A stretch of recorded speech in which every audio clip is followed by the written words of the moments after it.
Hello, and welcome to Nat's Memoirs, episode 1, with your host with the most, Nat Horner. This obviously is not the why in the world, and you might be asking yourself, why? And pretty much, this is a sub podcast, branch off podcast, a spin off podcast, whatever. However you want to frame it, that's going to make the most amount of sense to you, is what this is. It is kind of like the side. It's just a side project of the why in the world under that umbrella. Pretty much is the easiest way that I can kind of explain it. This has been a absolute kind of nightmare to put together because I am a perfectionist and also hypercritical of myself.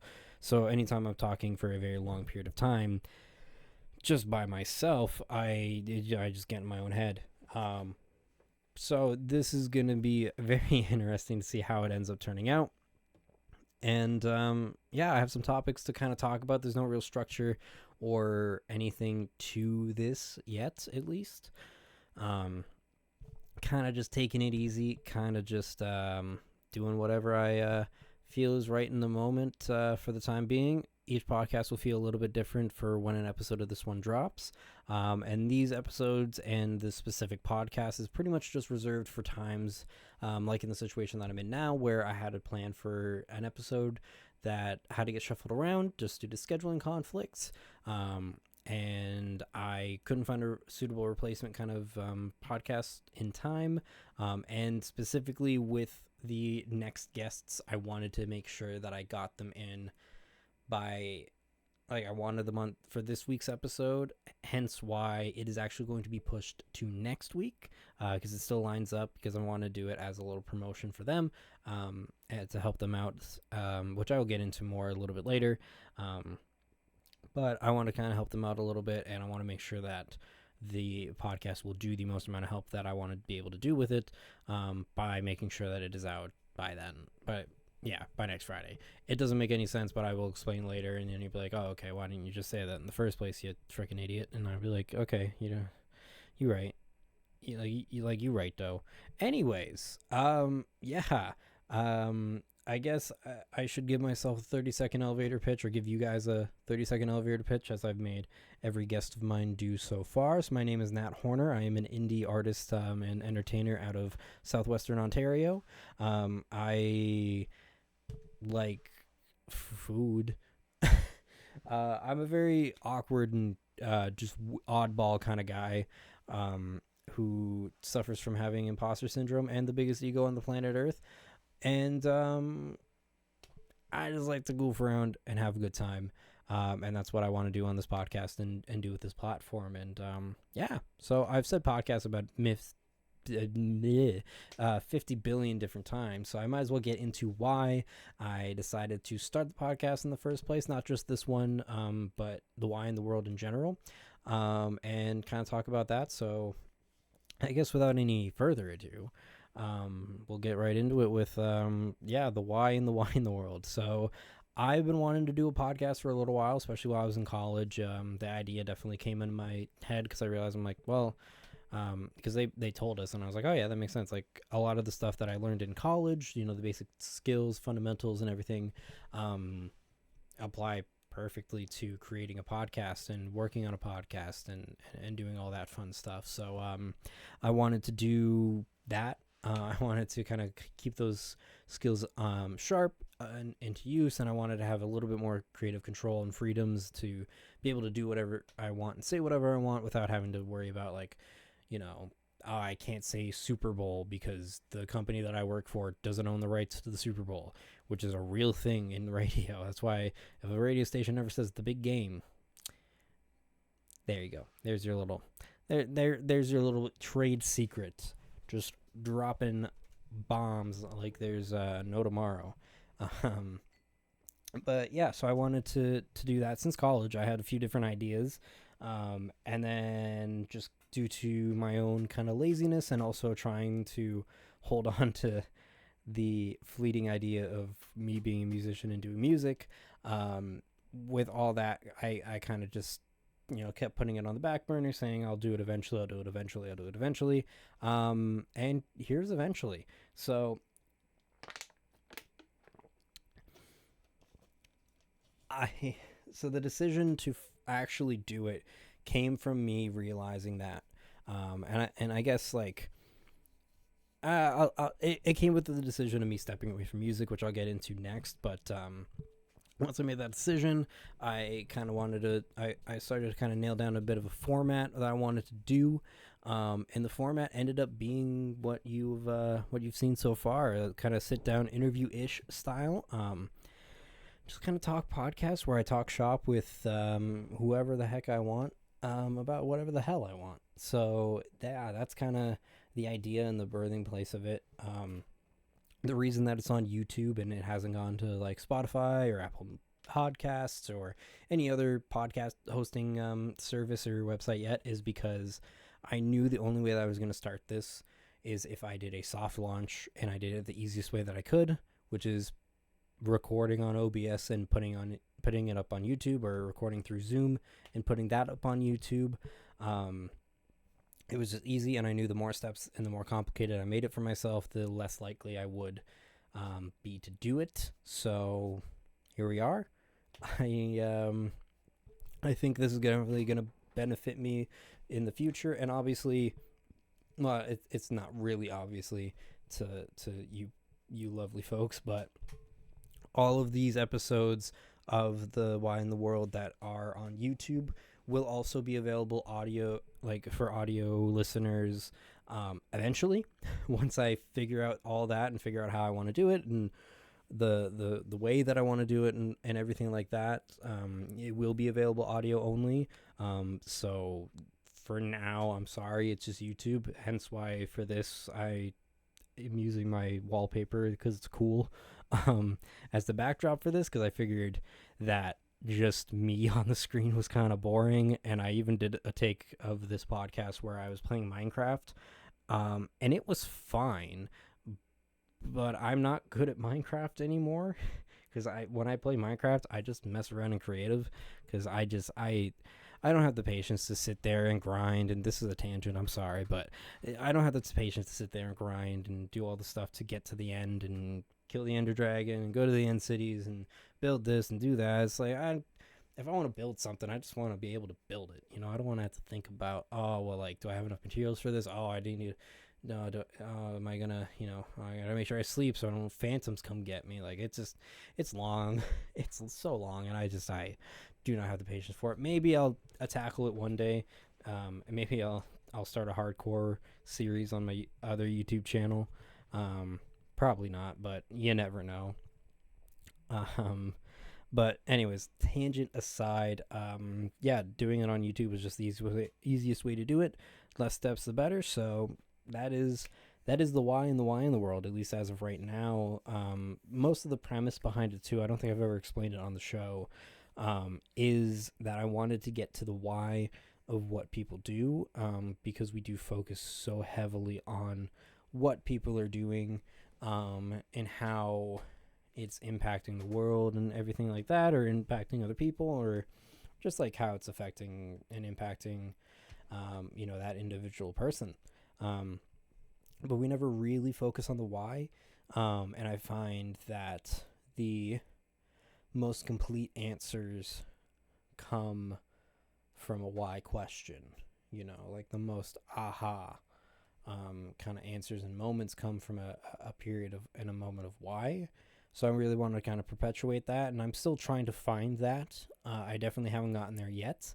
I feel like I've gotten a bit of a groundwork going. I'm starting to kind of get there, but there are so many more types of guests that I want to have on, and specific podcasts that I want to do, I guess, or like episodes I should say, that I want to do, with specific topics and things like that will definitely amplify and exemplify the reason that I started all of this. And yeah, it's just it was a more passion kind of based project for me than what I was doing with music, if I'm honest.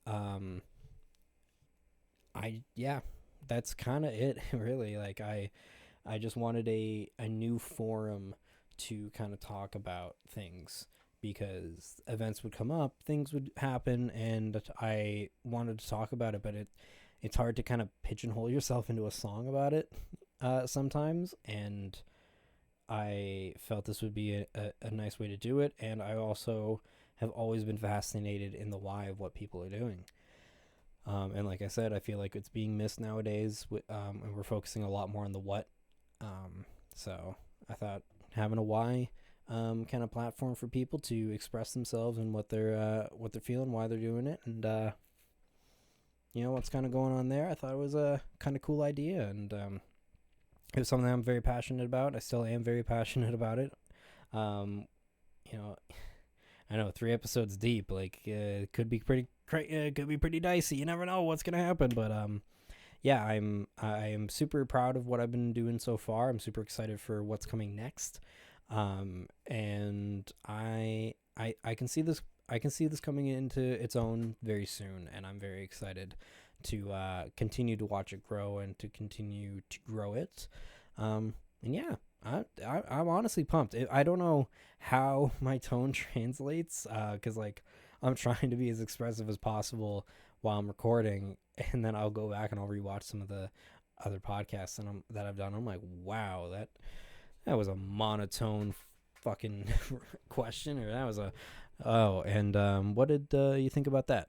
Like, I don't know. I'm very hypercritical. I'm probably just overthinking it. That's probably all it is. But the perfectionist in me and the self-critic in me will always find something and always be harsh about something, one thing or another. So yeah, another why question. Why did I stop making music, and will I ever go back to it? So to answer the second part of the question first, yes, I will be returning to music at some point in the future. I don't want to set any timeline, any dates, anything like that. It will probably be a case of the week of I will announce that the songs, whatever is coming out.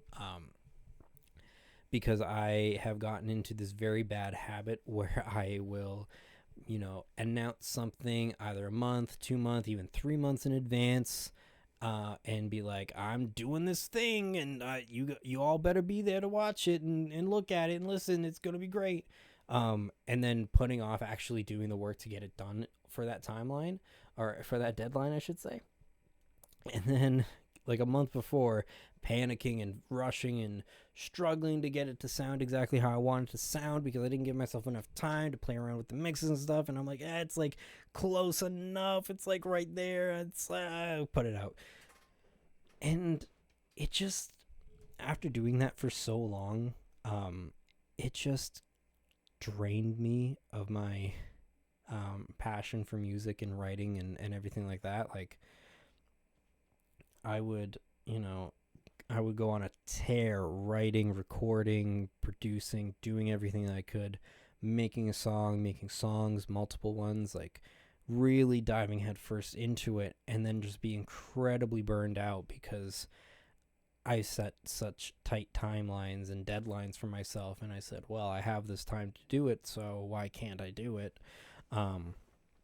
And just accepting kind of like mediocrity in a lot of ways, and accepting the easy route of doing it, and being not taking the responsibility and the initiative to really the responsibility of like owning up to me being lazy and me not fully committing like I should, and be kind of, I don't know, just like,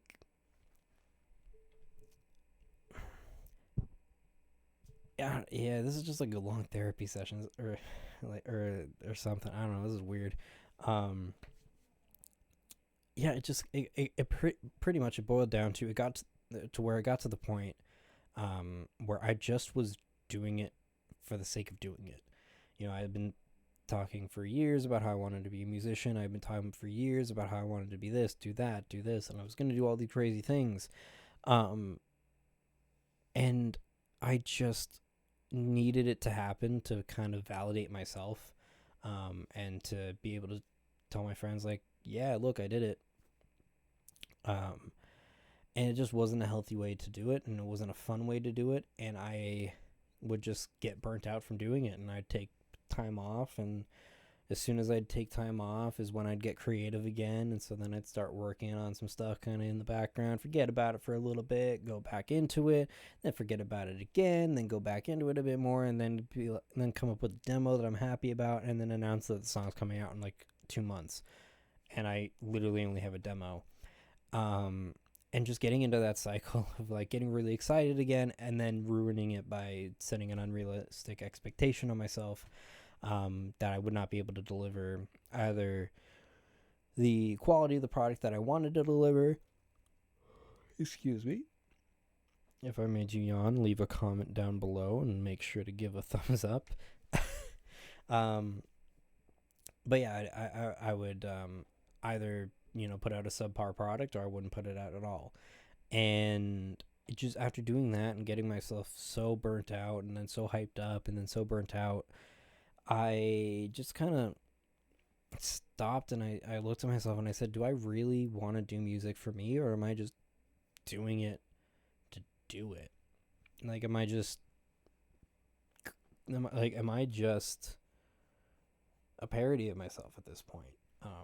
And it was a weird sense of, I guess, not necessarily imposter syndrome, but something kind of similar to it, or maybe it is. I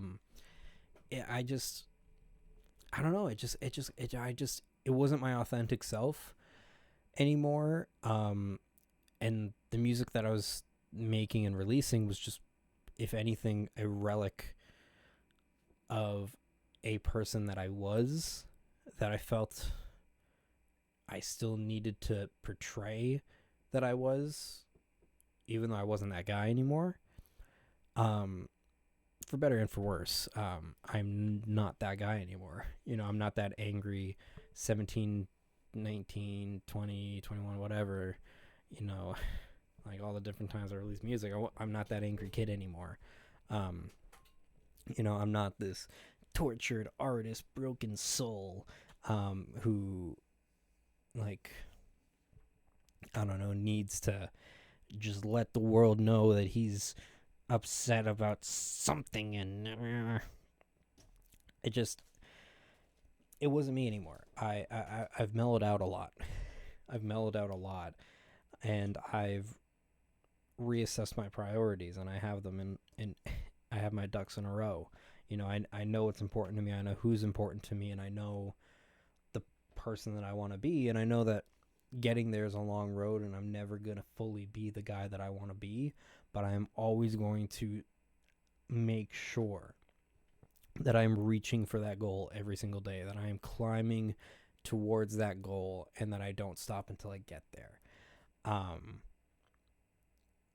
And so to do that fully, I have to let go of music for now. And literally just last night, I wrote a new melody that I was excited about and some new lyrics that I was excited about. And I have no intention of putting out any of that, at least not for a long while, because I'm excited about it and I want to go more into it, but I don't want to. Oh, excuse me. It's getting kind of late. And it's been a day, not a bad day. It's just been like a long day. And it's winding down, and I still have a bunch more stuff I have to do after this. So apologies for the me being tired. And this is like my 5th take doing this, so I am kind of tired of just sitting here and talking. But to kind of wrap up the whole music conversation, because I can feel myself starting to kind of like, ooh, okay, almost time for bed.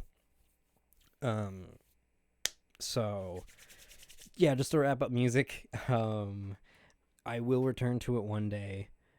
I am excited to do so, but for the time being and for the person that I am right now, it just is not my authentic self. This is me, and I want to be me more. I want to open up myself a little bit more and learn a lot more, and be open and receptive to new things and new people. And yeah, so yeah, that is hopefully kind of answers why I've stepped away from music for the time being and my plans on returning to it. And yeah, uh, I don't know how to segue into other topics, unless I'm like interviewing someone or talking to somebody. So like, speaking of self growth and self awareness, um,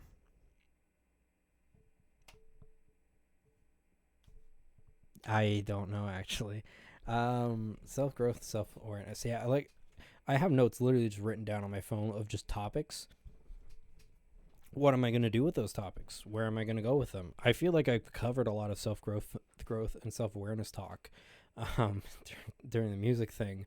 But I guess one thing that is kind of coming to mind when I think about self growth and self awareness, and something that if I could go back and could tell myself, to really focus on, it would be that self awareness, because I've found that people are a lot more willing to work with you if you are aware of your issues and you are vocal about them and just honest about them. Like I make a joke a lot that I'm an asshole, but I kind of am a mean person sometimes. Like I have this, resentment still against the world and against myself that I still have to work on every day. Um, and it comes out sometimes it doesn't, but it's something that I just admit to people. I'm like, hey, look, like I sometimes have a short temper. I sometimes get moody. I kind of am a dick sometimes. I sometimes toe the line. I say things I shouldn't say. I do things I shouldn't do just for my own personal enjoyment. And it's something I'm working on. And 9 times out of 10, if you tell someone that, or you're just open about what's kind of going on, or you say, hey, like I'm a little weird, I'm a little goofy, it's whatever, more people are going to be willing to embrace you because you're just being you. You're not trying to be someone or something you're not. And that's been a hard lesson for me to learn, as well as how to grow myself and how to continue to grow, and also understanding that growth looks different for everybody. I remember having, going through a pretty rough patch a couple of years ago, towards the end of like 2021. There was a lot of change going on, and I felt like I was losing, a specific person, who was very, very important to me at the time. And I remember when I first got the inkling that I was about to lose this person, I remember I went hard in the self-growth and therapy. I went into that next session, notepad in hand, going in, trying to figure out the magic solution to fix everything, and to keep this person in my life, and to keep going on this plan that I'd put out for myself and laid out for myself. And just, I was like, it has to work. It just has to. It has to. And then it fell apart because, when you put that amount of pressure on something or someone or anything, it just, pressure does make diamonds, but it also makes things go boom. It blows things up and tears things apart. And I'm glad that I had that wake up call, and it's led me into a much better place in my life. I'm with I wouldn't say much, because that's almost unfair to say much better people. I'm with other people that are good for me, and not that person or the people back then weren't. Just, I'm in a different part of my life, and I'm in a better part of my life because of what I went through and who I was. But there is obviously some of that regret, and I think part of self-growth and self-awareness is acknowledging that, yeah, it would have been better to have this mindset and this mentality a couple years ago, or 5 years ago, 6 years ago. And if I could go back and change this, and if I knew then what I knew now, like, it's easy and it's completely, I think, understandable to have that mindset and to think about it. But for me, it stops there. And I think that's the important part, is that, yes, it would have been great to know that back then, but I now know it moving forward. and I know how to not make those same mistakes ever again. And I'm so much better for those mistakes, and I'm so much better for losing those people that I lost and pushing the people away that I pushed away. I'm so much better for it because of who I was and what I did. And as much as I would love to take it all back, go back and make it all right, I can't. And the only way that I can rectify any of it for myself and move on from it is to just try and be better every day. Just try and do better and try and be better. And something I like to say a lot is to always do your best, but sometimes your best just isn't good enough. And that's okay sometimes. Not in every situation, you know, if you're like really giving it your all in a work presentation and it goes to absolute hell in a handbasket, but you put every ounce of work into it, well, okay, maybe go back, assess, see what went wrong, and go from there. Or if your best is, you know, I'm trying to think of an example. If your best cooked meal is burnt toast, maybe try something else. Maybe don't be a chef.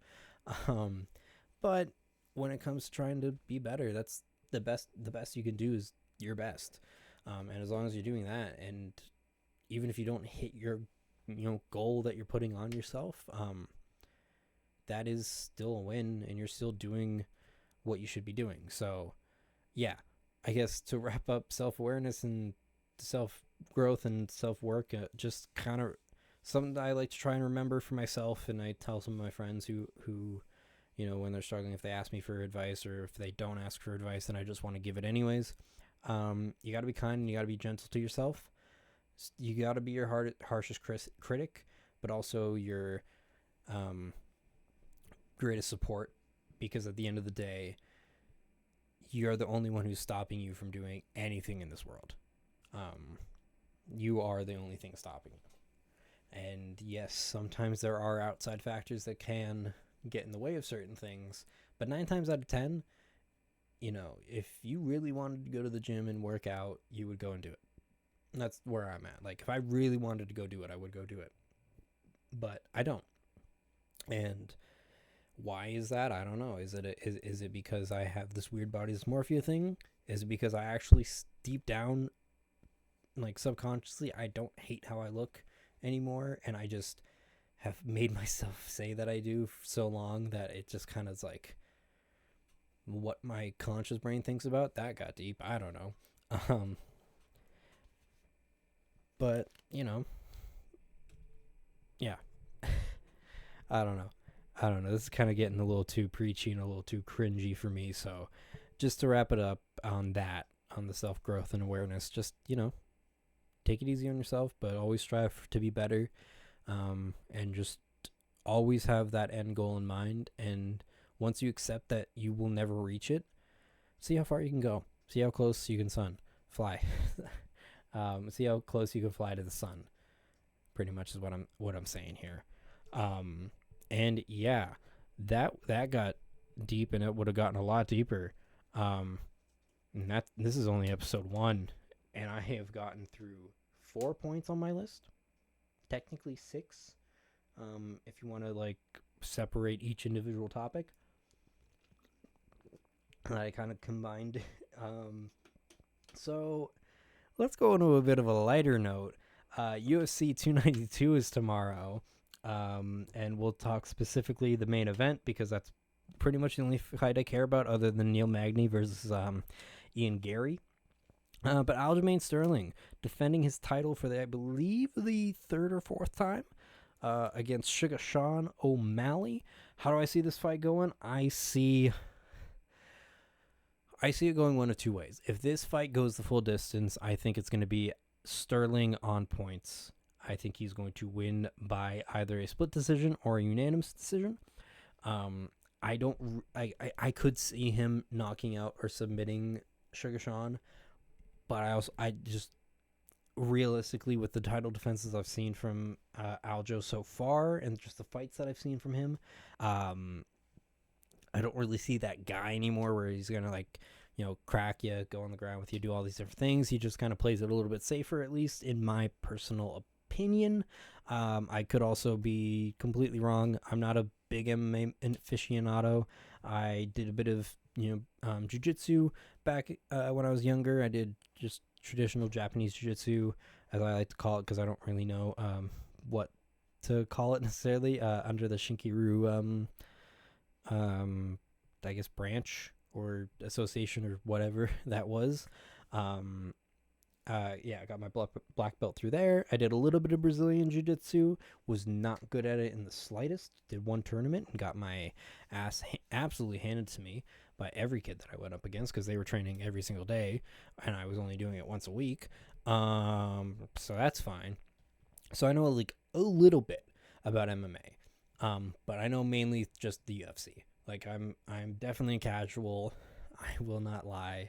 I know some of the other promotions. I know some of the fighters on the other promotions, but that's just because they're either ex-UFC fighters or they're Dylan Dennis, unfortunately.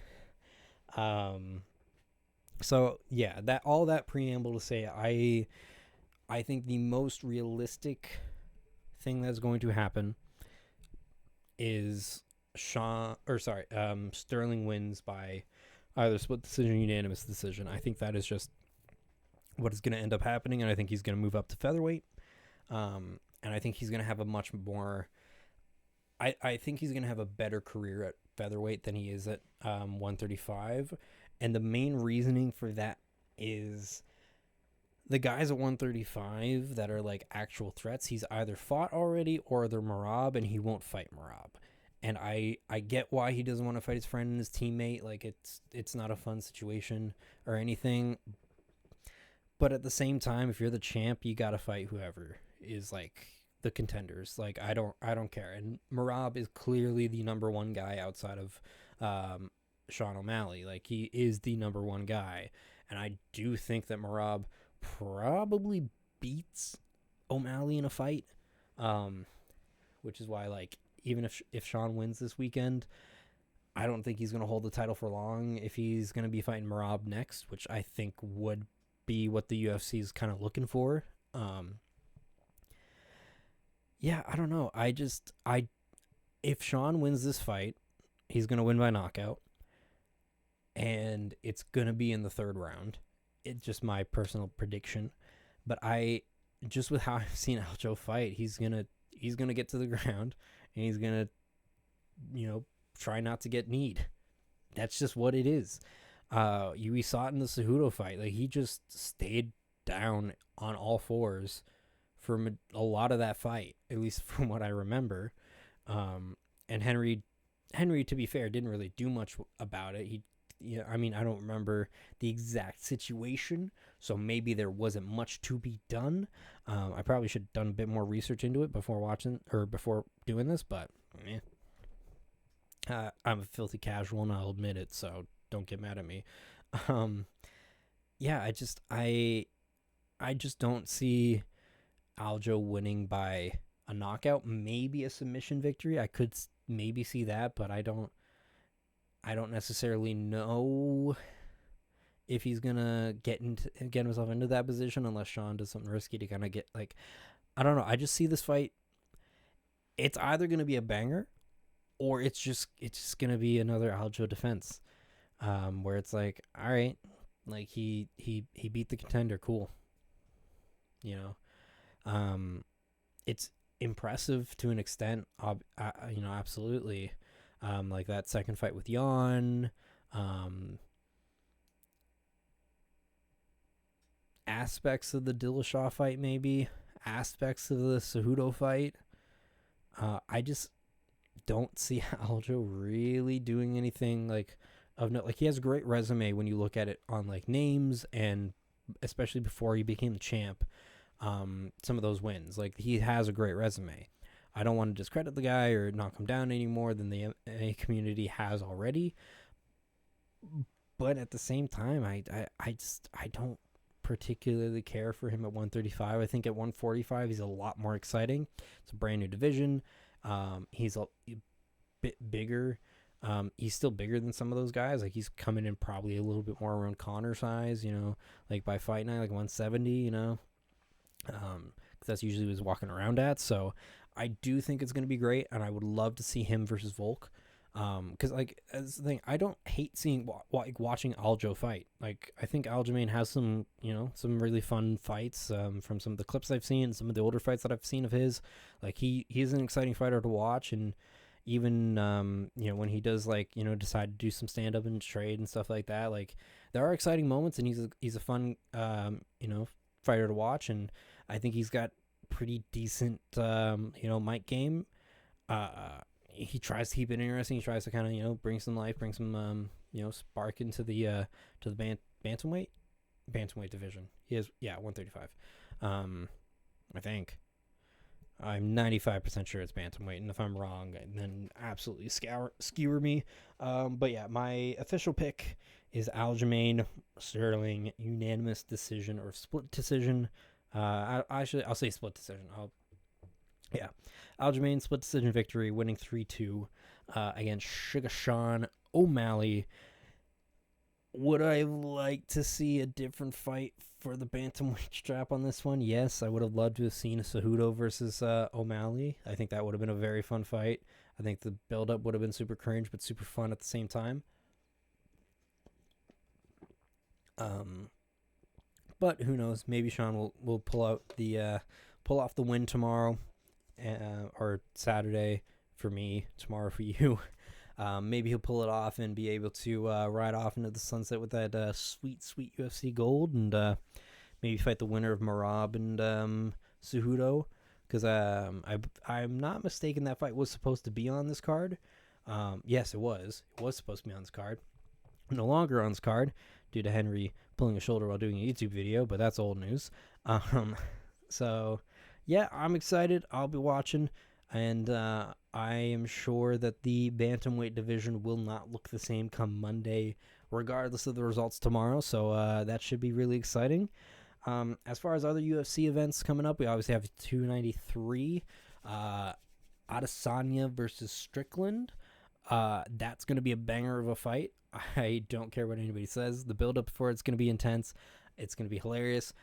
I think that after the Pereira trilogy, duology, this is the fight that Izzy needs. He doesn't need another rival fight, another big fight like this. He needs a common fight, a fight where he should win this handedly. Shouldn't really be an issue. I love Sean Strickland, but mainly just because of the character of Sean Strickland, the absolute mad lad that he is. I love his energy. I would love to sit down with Sean Strickland, have him on the show, talk to him, and just figure out why he is the way he is, because he's a very fascinating human being. If you watch literally any of his interviews, especially with the Schmo. That fight's going to be fun. Adesanya's going to win that. I think he's going to knock him out in the third or fourth. But you never know. Sean Strickland is a crazy wild fighter, and he could pull off the upset. I don't think he will. And as far as Dricus du Plessis, that has to be Izzy's next fight afterwards, and I think after that fight, Izzy has to move up to 205, because I think by then Pereira will probably be the champ, and I get it. Pereira said if we fight again, it has to be at middleweight for the trilogy. Okay, I guess, but I almost would rather Izzy come up again to 205. I think that makes it a bit bigger. He conquered him at 185 after Pereira just destroyed him in every other fight. So now Izzy's coming into his weight class, into his backyard, that kind of thing. I think that makes it a much more exciting fight. I think you do it in Brazil. I think you do it on a big card, not UFC 300, but later down the line, maybe a 307, 308. Good little whiles away, but that fight is massive, and that fight will sell anytime, any place. So yeah, the UFC is looking pretty exciting going forward. Obviously, we got Islam versus Oliveira 2 to look forward to in October, as well as Paulo Costa versus Hamzat Chimaev. Hamzat is back, baby. That'll be a fun fight. I'll probably give predictions. Well, I don't know when the next Nats Memoirs is coming out, so I'll just give my predictions for the rest of the fight cards that have been announced, or at least the fights that I know are coming up that I'm excited about when it comes to MMA and boxing, because why not? So we did that one. I guess, yeah, we did Izzy versus Strickland. So Islam versus Oliveira 2. I love Oliveira. I want him to knock out Islam just because I think the scene would be crazy. I forget where. I think it's in Abu Dhabi again for the October card, I think. But the scenes would be crazy. Oliveira getting that knockout. He speaks English on the mic again. I am so mad that I didn't get a chance to go to that Vancouver show. I am so mad. But next time they come to Canada, it'll be Toronto. A lot closer to me, so I'll be able to make it out for that. Oliveira, as much as I'd love to see him knock him out in the first couple of rounds, I think it's going to be Islam by unanimous decision or by round 2 submission. Probably the submission win in the second round, but you never know. But that would be my official prediction on that. And then the next one I think is Jones-Stipe. I guess I can talk Paulo Costa and Hamzat. Speaking of the October card, I think Hamzat is going to have a little bit of trouble with Paulo Costa. Like, I think he's gonna have a little bit of trouble in the first, maybe the first round and a half, and then I think he's gonna come into his own, and I think he's going to either TKO him or submit him. I think this is going to be a dominant comeback for Hamzat, because obviously his last fight, at least I think his last fight, was Gilbert Burns, where he went to war. It was a brutal, bloody bloodbath, an all-time classic in my opinion. Then again, it's been a while since I saw the fight, so I could be wrong in that. But some of the exchanges, hit one of them rocking one, the other one rocking the other, just like absolute mayhem, chaos. Hamzat, I think, got the win on that. He got the split decision. He got the split decision, I think, on that. Banger of a fight. I'm excited to see him fight at 185. I'm excited to see him fight against somebody like Paulo Costa. And I think a fight between him and Izzy after the Pereira trilogy makes a whole lot of sense. Maybe even before it, but after Dricus, 110% after Dricus. And then I'm trying to think who else is fighting, even in September, I can't think, or October. I think those are the two big ones. Maybe Kamaru Usman versus Wonderboy Thompson. I think that's a great fight. I think Usman should win that fight handedly. No offense to Wonderboy, I love Wonderboy, but I don't think he necessarily has the power to knock out Usman, and I think that's what you need to beat him. Is you need to be able to knock him out. Now I know obviously Leon won the last fight off of a decision win, but I think once you've knocked somebody out, they are a little bit more tentative of you, so I do think that maybe played a bit of a part in it.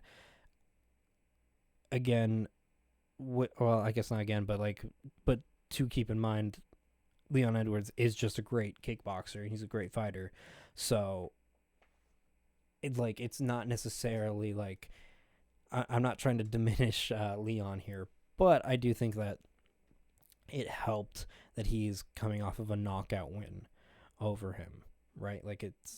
Usman looked fine in that fight. He didn't look like himself, and Leon looked amazing in that fight.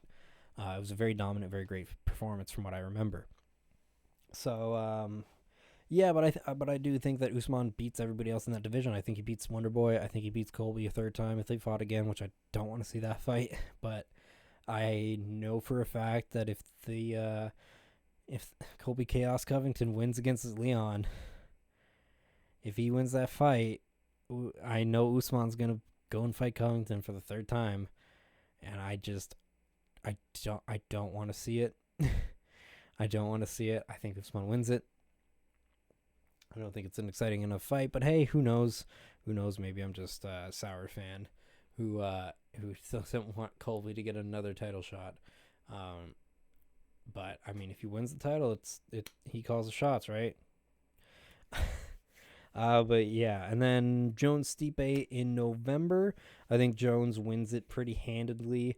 I think he knocks Stipe out probably round 3. I love Stipe. He is definitely the heavyweight GOAT of the UFC.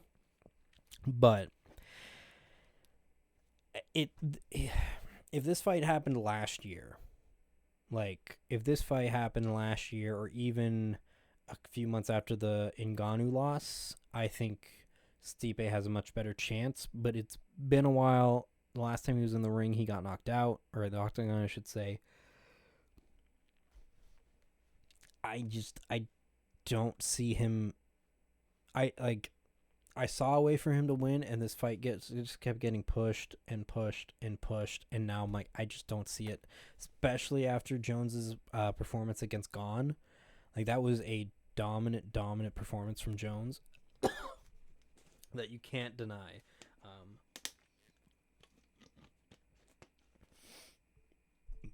You can't deny is probably one of, if not the best heavyweight title defense, I guess title fight of all time. I know it was quick, and it was like gone within an instant, pun intended. But maybe it's recency bias. I can't think of a heavyweight fight that just was that electric from bell to bell, just boom. And it happened so quick. And John getting that standing guillotine, just like chef's kiss. I don't like John Jones as a person necessarily, or as a competitor, just for the fact that he's been popped for different PEDs and the different like drug use things, and the domestic stuff. Like all the crap surrounding John Jones is what's holding me back from saying he's the GOAT. But even after everything I've just said about the Stipe Jones fight, 110%, if John beats Stipe, he is the GOAT. There's just with the resume, there's nobody else. There's nobody else that you can say is better than John Jones, because they're truly. I mean, right now, there's a little bit of doubt in me, a little bit. But if he beats Stipe, there's no doubt in my mind. And I know people are pushing for a Tom Aspinall John Jones fight. I think that would be a fun fight. I would much rather right now see Sergey Pavlovich fight John after Stipe, and then maybe you have Tom Aspinall for the retirement fight, because I don't want Jones to retire after Stipe. I want Stipe to retire after Jones, but I don't want I don't want Jones and Stipe. I don't want Stipe to be Jones' last fight. Pretty much is what I'm trying to say, because I feel like with Jones coming back, he came back to fight the hardest hitting heavyweight in Francis Ngannou, and he didn't get that, so he got Cyril Gane, who was a decent kickboxer but not really well rounded, and he was coming off of a loss. And now John is fighting another guy Francis beat, whose last fight was Francis, but this time it was a more vicious defeat. And Stipe is great. I'm sure he'll come out and he'll look good and he'll have moments, but I don't think it's going to last more than 2 or 3 rounds. I think Jones is going to land a big one, and it'll be night Stipe, or he's going to just absolutely wrestle fuck him and then get him into a submission and take him out. But even if John does that, like, yes, he'll be the GOAT, but I still want to see more from him. I think Sergey is a dangerous fight for him just because of his power. I don't think it's necessarily going to be a hard fight for John, for the fact that, yeah, Sergey's got power, but from what I can tell, he doesn't really have a whole lot of intelligent defense when he's kind of going in. It's kind of the Pereira problem, where like once he starts unloading, like, the arms kind of come down a little bit, and like it's not as much protection up here. I think Aspinall's a dangerous fight for him. I think Aspinall's probably the only dangerous heavyweight for him in the UFC currently. Now, that all being said, a Pereira Jones fight at 205, just saying, that would be, John Jones' last fight being for the 205 strap, a mega fight for that. champ status, go off into the sunset. I think that's a much more compelling retirement fight than any other fight that John could have at heavyweight, other than Tom Aspinall maybe or Sergey Pavlovich. But even then, I don't think they're, unless they have their next fight like either with each other or whoever, and they just starch the next person just like in absolute crazy fashion. They get on the mic, they call out John Jones, they pull for that fight, they push for that fight. Unless that happens, John Jones ending his career going for champ status, I think, is the way to go. I think that's the fight to make for his retirement fight. But that's just kind of my rambling thoughts on that and the UFC for the announced cards for the rest of the year. Like I said, this doesn't have any structure. This doesn't have any rhyme nor reason. I just talk, and hopefully you guys listen. This is already going pretty long, so I'll save some of these topics for future episodes of Nat's Memoirs. But do want to tease next week's episode because I know it's only been about like 50 minutes, but it feels like a long time, so I don't really remember the start of the podcast too well and what I have said and what I haven't. So next week, we will be joined by Sid Marley from Innovative Production. The Innovative Productions.